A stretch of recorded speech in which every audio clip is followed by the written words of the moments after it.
Salut à tous, alors je voulais faire une petite vidéo, juste une petite vidéo comme ça qui me passe par l'esprit pour vous parler de la progressivité.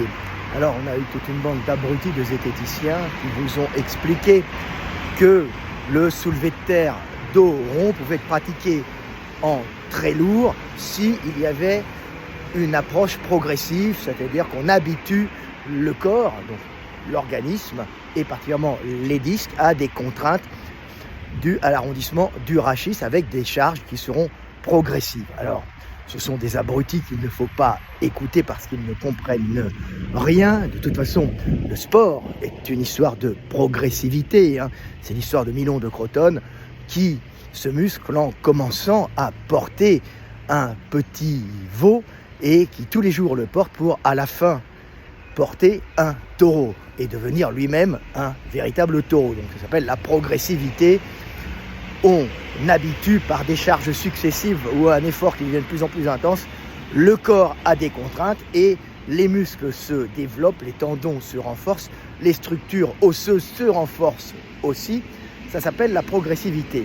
Malheureusement, sur les disques intervertébraux, cette progressivité de renforcement a des limites, car même si nous sommes faits pour arrondir le rachis lombaire, puisque nous sommes bloqués latéralement par de petites articulations qui empêchent d'aller trop sur le côté, donc de faire des rotations de buste qui pourraient détruire l'intégrité des disques, parce que nous sommes faits pour lancer, donc on est fait pour tourner violemment, accumuler l'énergie cinétique dans les obliques et aussi dans le grand pectoral pour lancer, mais aussi pour courir où le buste fait des rotations pour contrebalancer le mouvement des jambes, donc le buste et les épaules.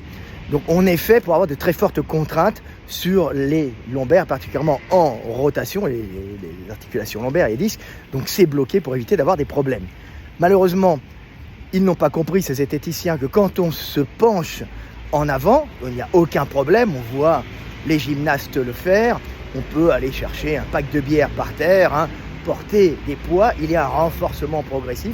Malheureusement, il n'y a pas de blocage osseux et à un certain niveau, il y aura des contraintes, ce sera limité par la résistance des matériaux et il y aura une dégradation des tissus, particulièrement des ligaments et ensuite du disque.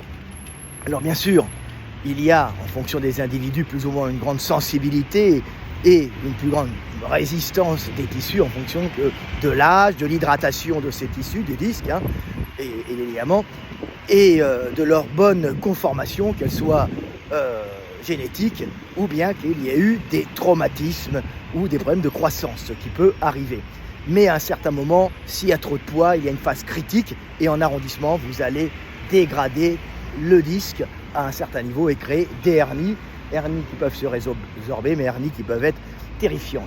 Donc, la progressivité pour renforcer les disques, pour ces abrutis de zététiciens, si je dois comparer ça à du renforcement, je dirais que si vous sautez tous les jours, vous sautez une petite marche et vous augmentez la taille de la marche, tous les jours vous le faites une vingtaine de fois, vous allez renforcer vos articulations, vos tendons et vos muscles par les contraintes que vous allez mettre dessus. C'est pas pour ça qu'il faut s'amuser à sauter à près d'1 mètre de haut, de 2 mètres de haut et essayer après de sauter de 3 mètres, 4 mètres, 5 mètres et du 5e étage de votre immeuble parce que la limite de résistance du corps est là et des matériaux et vous allez vous détruire et mourir.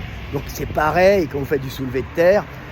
On peut renforcer un peu les disques, mais à un certain niveau, il n'y aura plus de renforcement possible et vous allez finir à l'hosto avec soit une blessure qui pourra peut-être se guérir, soit une pathologie grave qui vous laissera handicapé à vie.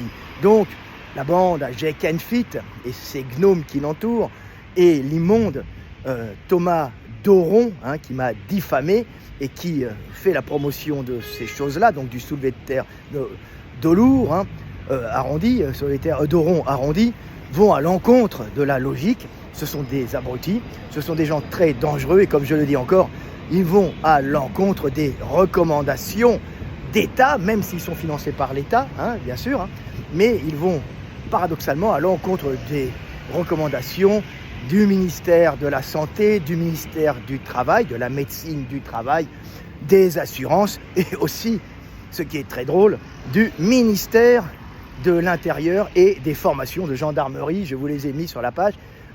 Donc c'est ridicule. Alors bien sûr, ça ne veut pas dire que vous ne pouvez pas vous baisser de rond pour ramasser un mégot de clope et le fumer, ou ramasser une barre de soulevé de terre. Vous êtes habitué à 100 kg, 200 kg, même 200 kg, certains peuvent le faire, mais beaucoup finiront à l'hosto avec le dos brisé. Voilà, ne tentons pas le diable.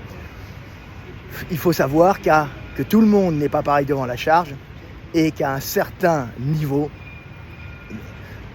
on cassera tous avec le dos rond. Ce sont des abrutis à ne pas écouter. Voilà, petite vidéo d'espoir. Il faut tout le temps le dire parce qu'ils continuent à faire des ravages, ces gens-là. Ces gens-là continuent à m'insulter et je leur signale que je suis là, que le monde est fait de telle sorte qu'un jour, je les croiserai peut-être et que nous serons dans le monde physique et pas derrière un écran. Voilà, c'était Fred Delavier, je vous aime et paix sur terre. À bientôt mes frères, aimez-vous les uns les autres.